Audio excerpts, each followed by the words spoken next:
Assalamualaikum warahmatullahi wabarakatuh. Salam sejahtera buat kita semuanya. Salam, Om Swastiastu, Namo Buddhaya, salam kebajikan, Rahayu. Perkenalkan, nama saya FX Damarjati. Saya mengajar di Prodi Desain Komunikasi Visual, Fakultas Teknologi Informasi dan Komunikasi, Institut Teknologi dan Bisnis Kristen Bukit Pengharapan, Tawangmangu. Di Prodi DKV, saya mengampu mata kuliah Bisnis Desain, Fotografi Dasar, Fotografi Lanjutan, Produksi Videografi. Dalam video pembelajaran ini dibuat sebagai bagian dari pernyataan diri dosen dalam unjuk kerja Tridharma Perguruan Tinggi, khususnya bidang pengajaran. Rumpun bidang ilmu saya adalah seni dengan mayor keahlian fotografi dan videografi. Melalui video pembelajaran ini, saya ingin memaparkan mata kuliah fotografi dasar yang mempelajari teori-teori dasar serta penerapan proses-proses penciptaan fotografi secara detail untuk keperluan komersial atau fotografi iklan. Mahasiswa akan mempelajari proses perencanaan, treatment, penataan cahaya studio, penggunaan kamera, serta proses produksi fotografi iklan secara komprehensif. Perkuliahan ini juga mengembangkan kemampuan dalam meneliti, menganalisis, mengeksplorasi, dan memecahkan permasalahan pemotretan komersial berbasis praktik atau praktek based learning. Capaian pembelajarannya, mahasiswa dapat menerapkan proses produksi foto. Yang kedua, memahami treatment atau brief pemotretan fotografi iklan. Yang ketiga, bisa merencanakan pemotretan iklan secara komprehensif. Yang keempat, menemukan dan memecahkan masalah pemotretan komersial berbasis praktek. Metode pembelajaran adalah, karena ini adalah praktik based learning, sehingga metode pembelajaran dari ceramah langsung mahasiswa bisa berpraktek dengan peralatan yang ada di studio. Proses penilaiannya ada beberapa komponen, yaitu UTS, UAS, dan aktivitas mahasiswa serta kehadiran. Untuk UTS sekitar 30%, untuk UAS 30%, dan untuk keaktifan di kelas itu sekitar 40%. Rencana pembelajaran semester akan dilakukan dalam 16 pertemuan. Di pertemuan pertama sampai pertemuan keempat itu adalah pengenalan tools kamera, dari kamera digital SLR maupun menggunakan smartphone. Karena kami mengedepankan pemberdayaan mahasiswa bisa memotret dengan menggunakan tools apa saja. Selain itu, di pertemuan ini kami akan membahas tentang komposisi, lighting, sampai dengan nanti pada waktu UTS. Pertemuan selanjutnya, pertemuan setelah UTS adalah membahas langsung praktek terhadap permasalahan-permasalahan yang ada dalam pemotretan di dalam fotografi iklan. Misalnya, materi fotografi food, materi fotografi pemotretan orang, materi pemotretan iklan. Itu akan disampaikan setelah UTS. Berikut ini saya sajikan video kegiatan belajar mengajar interaktif yang diambil pada pertemuan kelima yang membahas tentang pencahayaan luar ruang maupun dalam ruang. Oke, selamat pagi semuanya. Wah, hari ini lengkap sekali ya. Jadi mungkin teman-teman lebih menyenangi praktek ya. Jadi teman-teman semuanya, kita akan hari ini akan mempelajari unsur utama di dalam fotografi, yaitu apa? Cahaya. Ya, cahaya. Makanya hari ini saya membawa peralatan cahaya, gitu ya, menggunakan lampu. Ini namanya lampu continuous lighting, tapi jenisnya adalah lampu buatan, gitu ya. Ini continuous lighting, yaitu dimana cahayanya dia akan terus menerus ada. Jadi biasanya ini untuk pemotretan pemotretan dengan menggunakan handphone, karena handphone tidak bisa menangkap lampu flash, gitu.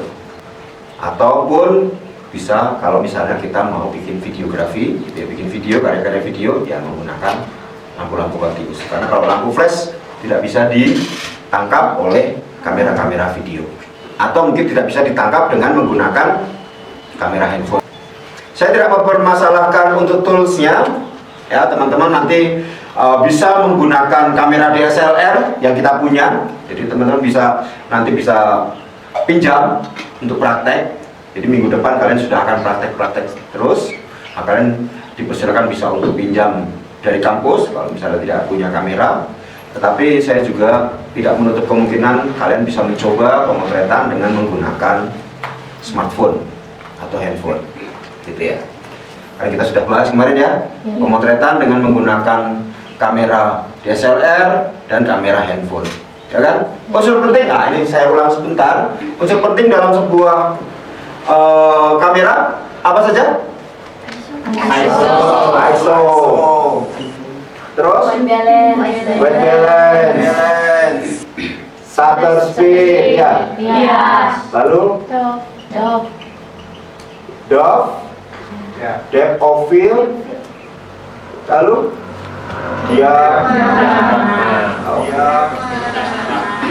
jadi ini unsur-unsur penting yang ada di dalam kamera.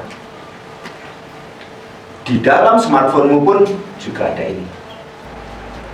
Nah, white balance, shutter speed, ISO itu selalu berhubungan dengan yang namanya cahaya. Kita tidak bisa memotret tanpa ada cahaya. Maka kita akan menggunakan cahaya buatan.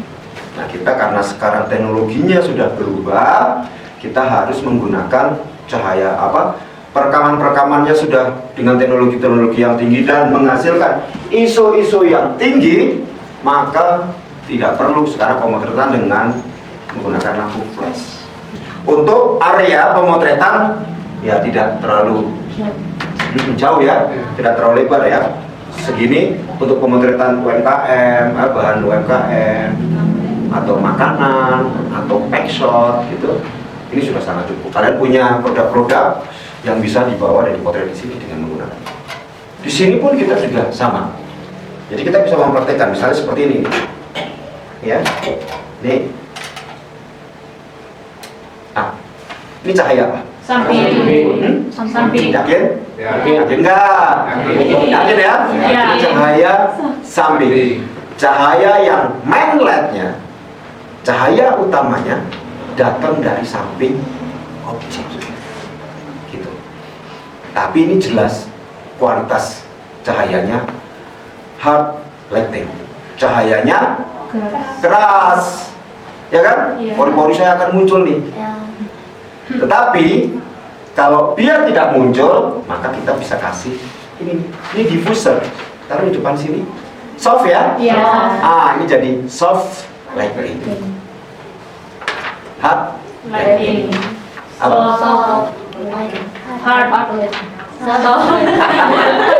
gitu ya. Hard lighting. Jadi kalau kalian nanti memotret beauty, tahu beauty, pemotretan cantik, yang kecantikan terutama cewek ya, pasti kita harus menggunakan soft lighting. Nah ini set lighting. Kalau begini, oke. Ini apa?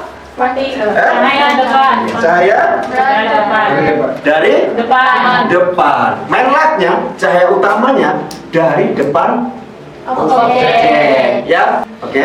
Hard lighting. Gitu. Ya. Terus kalau dari sini Cahaya dari belakang. Cahaya Dari belakang. dari belakang. Nah, ini kalau di foto saya bisa jadi siluet. Cahaya belakang atau siluet.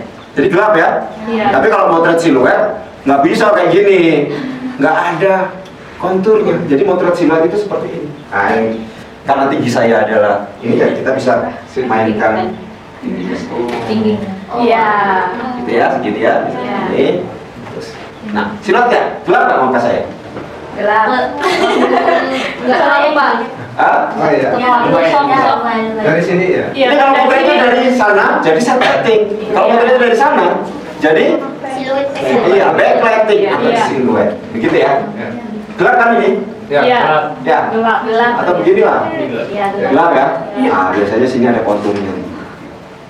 Ya, Pak. Ya. Oke. Terus kalau 45 derajat gini, dari belakang 45 derajat disebut dengan apa ini? Headlighting. Masa Gitu. Coba dari sini jadi. Nah, Nah, nih. gimana Pak? Nah, ini dia akan keluar yang namanya Cabang-cabang rambut. ada cabang-cabang rambut. Dan itu seperti ini. Nah, ya kan? Kalau saya motret dari sebelah sini, dia akan muncul yang namanya kontur cahaya. Ya. Ini namanya highlighting, gitu ya. Tapi biasa orang dalam fotografi disebut dengan rim lighting, RIM lighting. Ah, biar ini tidak terlalu gelap, mukanya Denca tidak terlalu gelap, maka kita bisa gunakan yang namanya ini. Ya, Iya. keren ya? Yang ini lebih keras, yang ini lebih keras, yang ini lebih soft. Ya. Nah, di lighting ini kita bisa atur dimmernya, soft atau tidaknya. Ini saya kecil, saya segini nih. Saya atur. Nah, cukup segini. Cahaya Oke? dari Iya. Sehingga muncul soft lighting. Ada di potret, pemotretan, namanya, pemotretan karakter. Ada yang mau coba praktekin itunya? Eksposurnya semua di muka Denca, bukan di sini, karena di sini tidak dapat cahaya. Oke? Coba, bisa dicoba? Kayak gini nggak, Pak? Yes. Ya, rim light. Jadi yang akan kita kejar di sini biasanya lebih menarik lagi kalau dikasih asap-asap. Ya. Jadi ada efek-efek di dalam fotografi juga ada efek asap sehingga cahaya ini menjadi kelihatan lebih datangnya cahaya akan lebih kerasa dengan efek asap. Saya sempat tadi ketinggalan, kelupaan. Kalau dari set lighting seperti ini cahaya keras ya. Iya. Ini keras, ya kan? Kalau langsung dipotret saya sekarang, kalian motret saya, itu namanya split lighting. Jadi ini keras, ini gelap ya. Iya. Dibagi, cahaya dibagi. Tapi saya juga bisa menggunakan. Nah, ada efek cahaya nggak? Ada. Ada ya. Iya, betul. Ini namanya apa? Reflektor atau cahaya pantul. Dia masuk ke sini dipantul sini. Iya. Tapi dia lebih soft. Iya. Pak, saya punya lighting, ngapain saya harus pakai reflektor? Bisa kayak gitu. Tinggal itu dihidupin agak softin ke sini. Nah, ini namanya fill-in lighting. Baik. Saya kayak gini. Set lighting. Iya. Nah, tinggal saya hidupin yang ini. Tapi tidak usah terlalu hard. Tidak usah terlalu keras.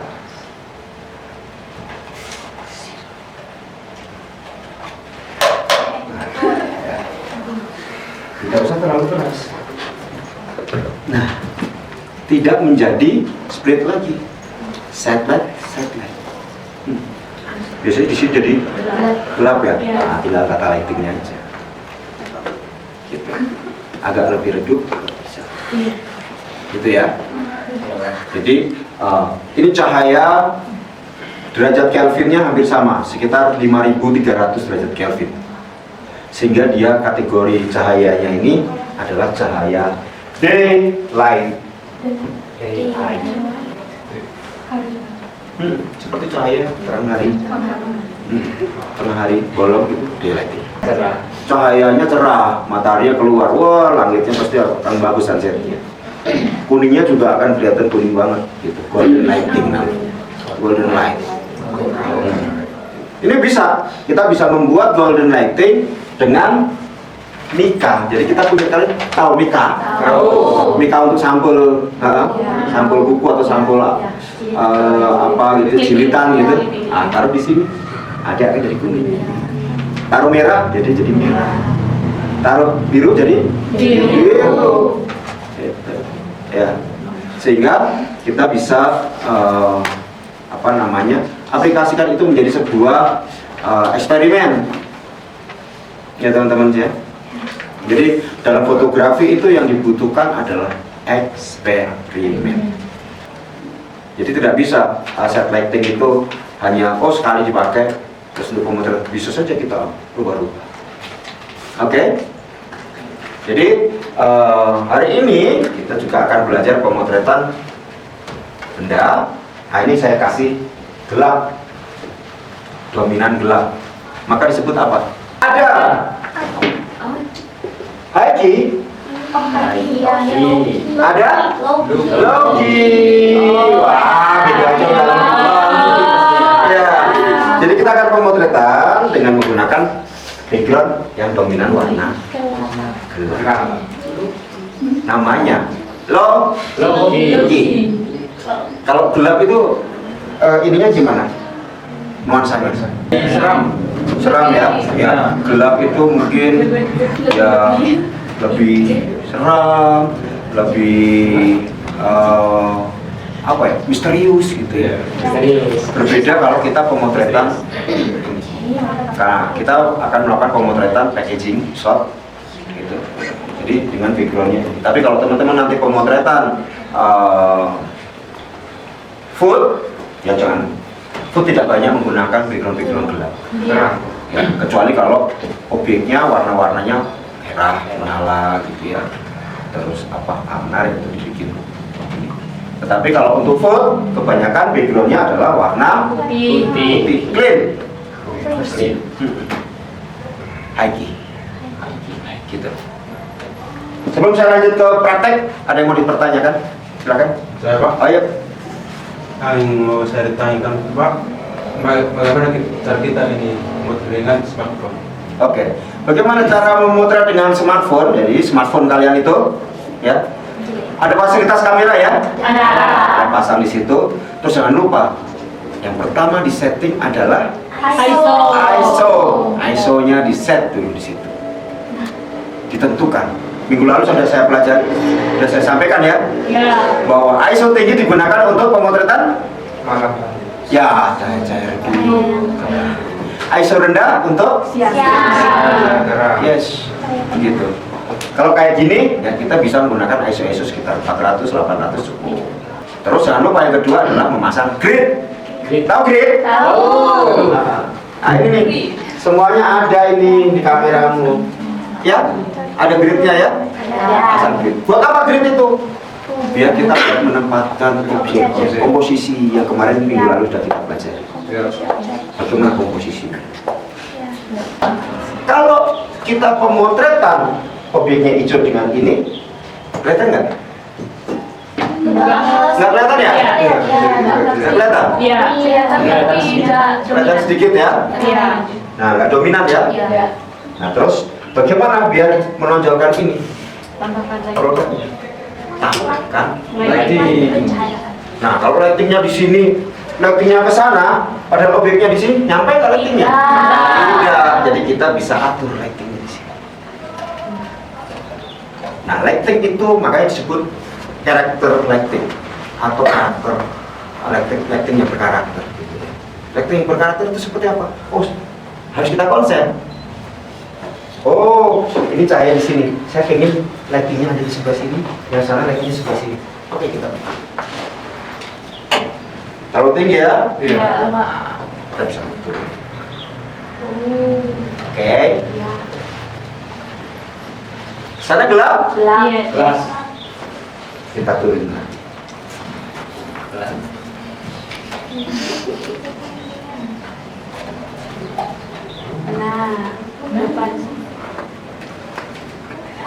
Gini. Nah, hati-hati teman-teman dalam pemotretan, karena cahaya ini bias ke background. Background. Padahal kita pengen backgroundnya gelap ya, Iya. gelap. Nah, kita bisa gini. Hilang biasnya. Iya. Iya. Ya, biasanya hilang toh. Gitu ya. Ini naikin. Nah, biar hilang biasnya, saya menggunakan kertas. Ini bisa menghilangkan bias cahaya. Ya, caranya tinggal kita tutup di sini. Yang di sana jika kita buka tutup di sini. Kembali. Oh, biar ini Biar Iya. tidak backgroundnya. Nah. Tulis. Oke. Nah, ini kita bisa juga taruh di sini. Cahaya di sini. Gitu ya. Sehingga cahayanya atau kalau enggak ya dari sini. Hilang ya? Iya, Pak. Ada pertanyaan? Saya, Pak. Yuk. Nah, Pak, di sini saya mau tanya, Pak, bagaimana teknik pemotretan produk, Pak? Oke. Tadi pemotretan produk sebenarnya ya ini produk ya. Iya. Ya. Produknya adalah Tumbler. tumbler tempat minum. Gitu. Nah, di dalam tumbler ini kita bisa ukur berapa tingginya, berapa cahayanya. Apakah cahayanya dia akan dari atas? Sebenarnya karakter lighting banyak macam-macam ya. Jadi teman-teman bisa eksperimen sendiri. Makanya tadi saya bilang bahwa di fotografi itu full eksperimen. Sudah eksperimennya, Pak? Ya. Jadi misalnya kayak gini. Nah, ini cahaya dari atas. Efeknya juga akan lain. Pak, saya mau main live-nya dari atas gini, Pak. Oke. Nih.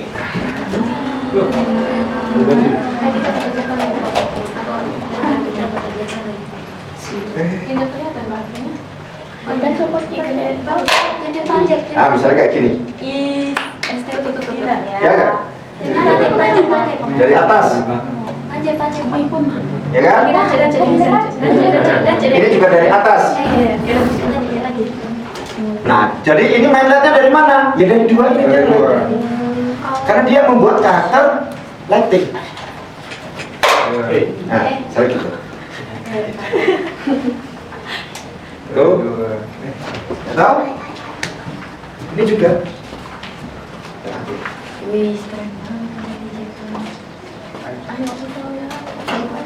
Ya. Ini back shot. Pemotretan packaging shot.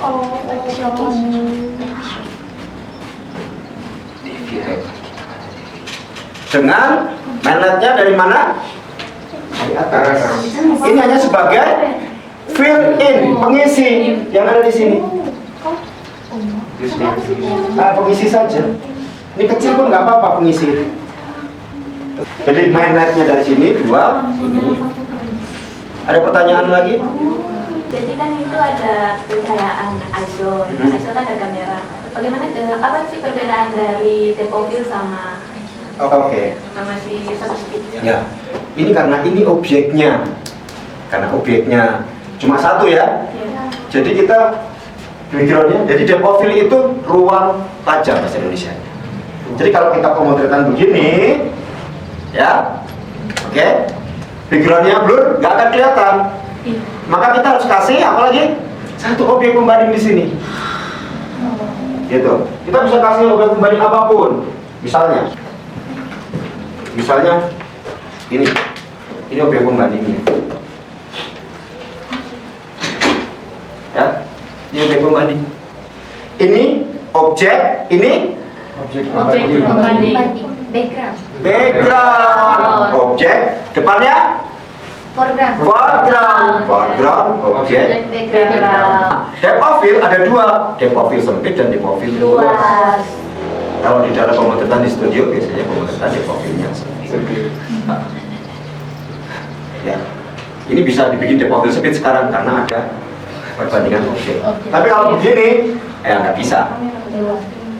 Semuanya akan jadi Luas. luas. Backgroundnya,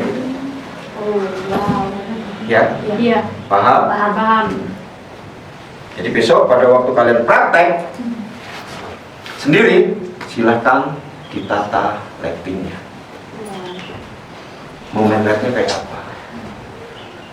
Cahaya dari mana? Depan belum tentu main light. Oke? Samping kanan kiri belum tentu main light. Nah, tergantung karaktermu kayak apa. Gitu ya. Dari atas. Nah, tapi penataan lighting itu selalu kalau nggak 90 derajat, dia 45 derajat. Bisa dipraktekkan ya. Iya, Pak. Ya. Ada pertanyaan lagi? Baik, terima kasih. Kalau tidak ada pertanyaan, mungkin demikian aja perkuliahan kita. Ingat, tadi sudah saya jelaskan tugasnya, gitu ya, bahwa kalian nanti silahkan dalam seminggu ini pemotretan dengan tugas adalah pack shot, gitu ya. Jadi packaging atau apa kemasan, boleh apa saja, kemasan air minum, kemasan makanan kecil, kemasan apa, silakan dipotret di kampus. Tidak boleh dipotret di luar. Jadi kalian silakan dipotret di kampus, sehingga nanti minggu depan hasilnya seperti apa akan kita diskusikan. Pemotretannya bisa menggunakan kamera kampus atau bisa juga menggunakan smartphone yang kalian punyai. Gitu ya? Iya, Pak. Oke, kalau begitu terima kasih perhatiannya teman-teman semuanya. Kita ketemu minggu depan. Thank you. Baru saja Anda menyaksikan video pembelajaran yang saya buat khusus untuk pertemuan kelima, yaitu penguasaan tata cahaya di dalam studio. Mahasiswa diharapkan mampu menguasai tata cahaya, terutama untuk penguasaan lampu-lampu studio yang ada dan yang kita punyai. Selain itu, saya membuka langsung tanya jawab, diskusi, sekaligus juga merespon dari permasalahan-permasalahan yang dihadapi oleh mahasiswa. Saya berharap melalui cuplikan video pembelajaran ini dapat memberikan gambaran tentang penguasaan pendekatan yang interaktif untuk memberikan penguasaan-penguasaan lain bagi mahasiswa yang ada di dalam kelas. Akhir kata, terima kasih saya ucapkan kepada Direktorat Jenderal Pendidikan Tinggi Kemendikbudristek LL Dikti Wilayah 6 Jawa Tengah serta seluruh tim sertifikasi dosen atas dukungan dan kesempatan yang diberikan kepada saya sehingga saya bisa menempuh sertifikasi dosen pada tahun ini. Tak lupa juga kami ucapkan terima kasih kepada pimpinan Institut Teknologi dan Bisnis Kristen Bukit Pengharapan Tawangmangu, rekan sejawat serta mahasiswa yang telah berkontribusi aktif demi kelancaran proses pembelajaran ini. Demikian yang dapat saya sampaikan, semoga bermanfaat untuk kemajuan pendidikan tinggi di Indonesia. Assalamualaikum warahmatullahi wabarakatuh.